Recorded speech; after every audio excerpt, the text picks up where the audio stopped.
nafikiri walikuwa karibia milioni 71 hazikulipwa. Kwa jumla Yanga alikuwa na madeni kwa TFF shilingi milioni 400. Milioni 436 na share. Yanga ndio inaidai. Alikuwa anadai TFF.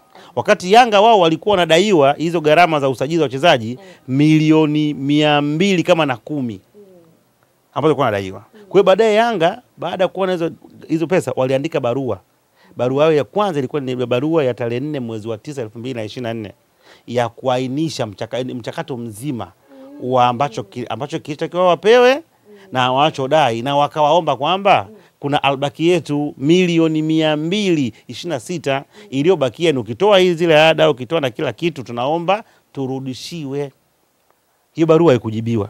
Wakaandika barua nyingine ya tarehe 16 mwezi wa 4 kukumbushia madai yao ya pesa wanaodai. Kwa hiyo walikuwa wanadaiana, lakini mmoja anadaiwa nyingi.